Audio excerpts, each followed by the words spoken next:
morning. Hello Hello sir, good morning. हाँ good morning ଆପଣ IIC କହୁଛନ୍ତି ଆଇ ଥାନାରେ? ଆଜ୍ଞା ଆପଣ ଆଇ ଥାନାର ଆଇଆଇସି କହୁଛନ୍ତି ତ?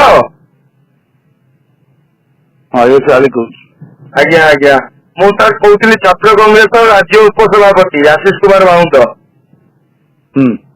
ଆପଣଙ୍କର ସେଠି ଆମ କଂଗ୍ରେସ କର୍ମୀ ମାନେ ଆସୁଛନ୍ତି ଆଜି ଆମର ପ୍ରୋଟେଷ୍ଟ ଅଛି ଆପଣଙ୍କର ସେ ଆଇ ଥାନା ଅଣ୍ଡରରେ ରୋଡ ଉପରେ ଅଟକଉଛନ୍ତି କଣ ପାଇଁ କିଛି ଷ୍ଟାଫ ଛିଡା ହେଇକି?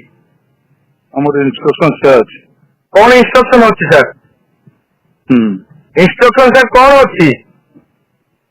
ଯେ ଗାଡି ଫାଡି ମୁଭ୍ ହବନି ରାଲି ପାଇଁ ଆଜ୍ଞା ସବୁ ଜିଲ୍ଲା ଅଟକେଇବା ପାଇଁ କୁହାଯାଇଛି। ନା ନା କଣ ପାଇଁ ଅଟକେଇବେ? ଆମେ ଆସୁଛୁ ପ୍ରୋଟେଷ୍ଟ କରିବା ପାଇଁ, ଆମେ କଣ ଯାଉଛନ୍ତି କର୍ମୀ ମାନେ ଗଣ୍ଡଗୋଳ କରିବା ପାଇଁ? ସେଇଟା ଆମେ କିନ୍ତୁ ଆମକୁ ସେନ୍ସ କାମ ନା ନା ତାହେଲେ ଆପଣ ସରକାର ନା ଆପଣ ଆପଣ ସରକାର ଚାକର କରିଛନ୍ତି ନା କଣ? ଆମର ମତେ କାହିଁ ଲଗା ଆମ ଏସପି ଆମକୁ ଚାହିଁଛୁ ନା ନା ଆପଣ ଥାନାର ଆଇଆଇସି ଆପଣଙ୍କ ଥାନା ଅଣ୍ଡରରେ ଅଟକଉଛନ୍ତି ଆପଣ କହିପତ୍ର ପାଇଁ ବାଧ୍ୟ ଆପଣ କହି ଏସପି ଲଗାନ୍ତୁ ଏଇଟା କୋଉ ପ୍ରକାର କଥା? ହଁ ମୁଁ ତ କହି ଆମକୁ ଜାଣିଛୁ ଆପଣ କଣ ପାଇଁ ତାର ରିଜନ ଟା କୁହନ୍ତୁ? ଆପଣ ଆପଣ କଣ ପାଇଁ ଅଟକଉଛନ୍ତି ଲୋକମାନଙ୍କୁ ରିଜନ ଟା କୁହନ୍ତୁ?